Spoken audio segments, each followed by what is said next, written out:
பக்குவமில்லாத அரசியல்வாதி ராகுல் காந்தி என்று கேரள முதலமைச்சர் பினராயி விஜயன் கூறியிருப்பது இந்தியா கூட்டணியில் சலசலப்பை ஏற்படுத்தியுள்ளது. அண்மையில் கேரளாவில் பிரச்சாரம் செய்த காங்கிரஸ் எம்பி ராகுல் காந்தி பினராயி விஜயனுக்கு எதிராக பல்வேறு ஊழல் குற்றச்சாட்டுகள் இருந்தபோதும் மத்திய விசாரணை அமைப்புகள் ஏன் இன்னும் விட்டு வைத்திருக்கிறது என்று கேள்வி எழுப்பினார். அவரது இந்த பேச்சுக்கு இன்று செய்திகளை சந்தித்த கேரள முதலமைச்சர் பினராயி விஜயன் பதிலடி கொடுத்துள்ளார். அதாவது, நாட்டில் தீவிர அரசியல் முன்னேற்ற விஷயங்கள் நடந்து கொண்டிருக்கும் போது ராகுல் காந்தி இந்தியாவில் இருப்பது இல்லை என்றும் அவர் ஒரு தீவிர அரசியல்வாதி அல்ல என்றும் கூறினார். மேலும் ராகுல் காந்தி வேறொரு கட்சியின் தலைவர் என்பதால் அது பற்றி நாங்கள் விமர்சிப்பதில்லை என்றும், கேரளாவுக்கு வந்து மத்திய விசாரணை அமைப்புகளுக்கு ஆதரவாக பேசியிருப்பது ராகுல் காந்தி பக்குவமற்றவர் என்பதை காட்டுவதாக தெரிவித்துள்ளார்.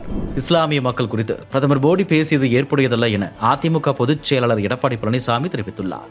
இது தொடர்பாக அவர் வெளியிட்டுள்ள அறிக்கையில், பிரதமர் நரேந்திர மோடி ராஜஸ்தான் மாநிலம் பன்ஸ்வாராவில் நடைபெற்ற தேர்தல் பிரச்சாரத்தின் போது இஸ்லாமிய மக்கள் குறித்து சர்ச்சைக்குரிய வகையில் பேசியுள்ளார். இந்தியா ஒரு மதச்சார்பற்ற நாடாகும். வாக்கு வங்கி அரசியலுக்காக அரசியல் கட்சி தலைவர்களும் நாட்டின் உயராட்சி பதவியில் உள்ள பாரத பிரதமரும் இதுபோன்ற சர்ச்சைக்குரிய கருத்து வெளிப்படுத்துவது இந்திய இறையாண்மைக்கு உகந்ததல்ல. இஸ்லாமிய மக்களுடைய மனது புண்படும்படி இதுபோன்ற கருத்துக்களை தெரிவிப்பது ஏற்புடையதல்ல. அரசியல் கட்சி தலைவர்களும் ஆட்சி அதிகாரத்தில் உயர் பதவியில் உள்ளவர்களும் இதுபோன்ற கருத்துக்களை தவிர்ப்பது நாட்டின் நலனுக்கும் மத நல்லிணக்கத்திற்கும் நல்லது. அரசியல் கட்சி தலைவர்களின் இதுபோன்ற சர்ச்சை கருத்துக்களால் சிறுபான்மையின் மக்கள் மனதில் அச்சத்தை ஏற்படுத்துவதாகவும் மத உணர்வுகளை தூண்டும் விதமாகவும் அமைகிறது. தேர்தல் பிரச்சாரத்திற்காக கண்ணியம் தவறிய இதுபோன்ற மத துவேச கருத்துக்களை யார் பேசினாலும் அது இந்திய இறையாண்மைக்கு எதிரானதாகும். நாட்டின் நலனுக்காக இது முற்றிலும் தவிர்க்கப்பட வேண்டும் என தெரிவிக்கப்பட்டுள்ளது. தங்களுக்கு எதிராக பேசுபவர்களை கொலை செய்ய அல்லது ஜெயிலில் அடைக்க பாஜக முயற்சி செய்கிறது என மம்தா பானர்ஜி குற்றம் சாட்டியுள்ளார். இது தொடர்பாக அவர் கூறியிருப்பதாவது, பாரதிய ஜனதா கட்சி தலைவர் ஒருவர் வெடிகுண்டு வெடிப்பேன் என சொல்கிறார். மம்தா பானர்ஜி மீது உங்களுக்கு வெறுப்பிருந்தால் என்னை கொன்று விடுங்கள். நீங்கள் அபிஷேக் பானர்ஜியை கொல்ல திட்டமிட்டீர்கள். அவர் திட்டத்தை செயல்படுவதற்கு முன்பே நாங்கள் அந்த நபரை பிடித்தோம். கைது செய்யப்பட்ட நபர் அபிஷேக்கின் வீட்டை நோட்டமிட்டுள்ளார். ஃபேஸ் டைம் ஆப் மூலமாக அபிஷேக்கை அழைத்து சந்திக்க நேரம் கேட்டுள்ளார். அபிஷேக் குற்றவாளி சந்திக்க நேரம் வழங்கியிருந்ததால் அபிஷேக்கை அந்த குற்றவாளி கொலை செய்திருக்க முடியும். பாரதிய ஜனதா கட்சி அவர்களுக்கு எதிராக பேசுபவர்களை கொலை செய்ய அல்லது சிறையில் அடைக்க விரும்புகிறது. அவர்கள் சிலரை உலகில் இருந்து அனுப்ப விரும்புகிறது. நீங்கள் தான் தேர்தலில் வெற்றி பெறுவது உறுதி என்றால் மக்களை மிரட்ட வேண்டிய அவசியம் என்ன என கேள்வி எழுப்பியுள்ளார். சென்னை திருவான்மையூரில் உள்ள கலாஷேத்ரா அறக்கட்டளை வளாகத்தில் உள்ள கல்லூரியில் படித்த முன்னாள் மாணவி அளித்த புகாரில் முன்னாள் பேராசிரியர் சுஜித் கிருஷ்ணா போலீசாரால் கைது செய்யப்பட்டுள்ளார்.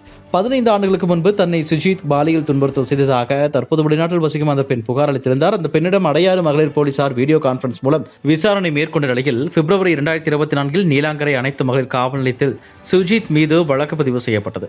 இந்த நிலையில் சுஜித்தை காவல்துறையினர் கைது செய்தனர். இதையடுத்து நீதிமன்றத்தில் ஆஜர்படுத்தப்பட்ட அவர் நீதிமன்ற காவலுக்கு உட்படுத்தப்பட்டார் என்று காவல்துறை தரப்பில் இருந்து தெரிவிக்கப்பட்டுள்ளது. தற்போது சுஜித் கலாஷேத்ராவில் பணியாற்றுவரை தனியாக நடனப்பள்ளி அமைத்து மாணவர்களுக்கு நடனம் கற்றுக் கொடுத்து வருகிறார். கடந்த ஆண்டு இதே கல்லூரியில் பணியாற்றிய நடனத்துறை உதவி பேராசிரியர் ஹரிபத்மன் மீது மாணவிகள் கொடுத்த புகாரில் கைது செய்யப்பட்டார் என்பது குறிப்பிடத்தக்கது. வெறுப்பு பேச்சு தொடர்பாக பிரதமர் மோடிக்கு எதிரான புகார் குறித்து ஆய்வு நடத்தி வருகிறோம் என இந்திய தேர்தல் ஆணையம் தெரிவித்துள்ளது. ராஜஸ்தானின் பன்ஸ்வாராவில் நடந்த பிரச்சார கூட்டத்தில் காங்கிரஸ் தேர்தல் அறிக்கையில் நாட்டில் உள்ள மக்கள் வைத்துள்ள தங்கம் குறித்து கணக்கெடுப்பு நடத்தப்பட்டு அதிக அளவில் உள்ளவர்களிடமிருந்து பிரித்து மற்றவர்களுக்கு கொடுக்கப்படும் என்று கூறப்பட்டுள்ளது. நீங்கள் கஷ்டப்பட்டு சம்பாதித்த தங்கத்தை பறித்து அதிக குழந்தைகள் பெறுபவர்களுக்கு கொடுப்பதுதான் காங்கிரசின் திட்டம். இதில் உங்களுடைய தாலியும் தப்பாது என பிரதமர் மோடி பேசியது சர்ச்சையாகியுள்ளது. பிரதமரின் இந்த பேச்சு தேர்தல் நடத்தை விதிமுறைகளுக்கு எதிரானது என காங்கிரஸ் உள்ளிட்ட கட்சிகள் தேர்தல் ஆணையத்தில் புகார் தெரிவித்தன. இந்நிலையில் வெறுப்பு பேச்சு தொடர்பாக பிரதமர் மோடிக்கு எதிராக புகார் குறித்து ஆய்வு நடத்தி வருகிறோம் என இந்திய தேர்தல் ஆணையம் தெரிவித்துள்ளது.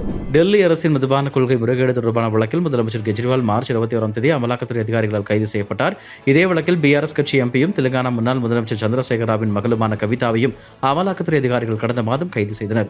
இருவரும் திகார் சிறையில் நீதிமன்ற காவலில் அடைக்கப்பட்டுள்ளனர். கெஜ்ரிவால் கைதுக்கு எதிர்க்கட்சிகள் கடும் கண்டனம் தெரிவித்துள்ளன. கவிதாவின் ஜாமீன் மனு மே 2ஆம் தேதி அன்று டெல்லி நீதிமன்றம் விசாரணைக்கு எடுத்துக் கொள்கிறது. இந்த வழக்கில் இருந்து விடுவிக்க கோரிய கெஜ்ரிவாலின் மனுவை நீதிமன்றம் தள்ளுபடி செய்துவிட்டது. இந்த நிலையில் கெஜ்ரிவால் மற்றும் கவிதா ஆகியோரின் நீதிமன்ற காவல் மேலும் 14 நாட்கள் நீட்டிக்கப்பட்டுள்ளது.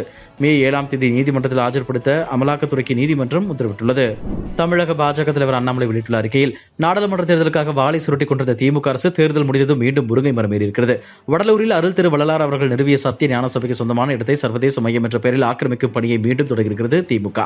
அருள் திரு வள்ளலார் அவர்களின் பக்தர்கள் மற்றும் பொதுமக்களின் கடும் எதிர்ப்பு காரணமாகவும் நாடாளுமன்ற மக்களவை பொதுத் தேர்தல் காரணமாகவும் கட்டுமான பணிகளை நிறுத்தி வைத்து நாடகமாடிய திமுக தற்போது காவல்துறை பாதுகாப்புடன் மீண்டும் கட்டுமான பணிகளை தொடங்கியிருப்பதாக தெரிய வருகிறது. பக்தர்கள் மற்றும் பொதுமக்களின் விருப்பத்திற்கு எதிராக செயல்படும் திமுகவின் இந்த அராஜக போக்கு வன்மையாக கண்டிக்கத்தக்கது. அரசுக்கு சொந்தமாக பல ஆயிரம் ஏக்கர் நிலங்கள் இருக்கையில் விவசாய நிலங்களை அழித்து சிப்காட் அமைப்பது, வள்ளலார் அவர்களின் கொள்கைக்கு விரோதமாக சத்திய ஞான சபைக்கு சொந்தமான இடத்தில் சர்வதேச மையம் அமைப்பது என திமுக அரசின் செயல்பாடுகள் அனைத்தும் சந்தேகத்திற்குரியதாகவே இருக்கிறது. பக்தர்களின் விருப்பத்திற்கு எதிராக சத்திய ஞான சபையை ஆக்கிரமிக்கும் முயற்சிகளை திமுக அரசு உடனடியாக நிறுத்திக் கொள்ள வேண்டும் என்று வலியுறுத்துகிறேன் என அதில் தெரிவித்துள்ளார். இதுபோன்ற செய்திகளை மேலும் தெரிந்து கொள்ள எங்களது யூடியூப், ஃபேஸ்புக் மற்றும் ட்விட்டர் ஆப்களை சப்ஸ்கிரைப் செய்யவும்.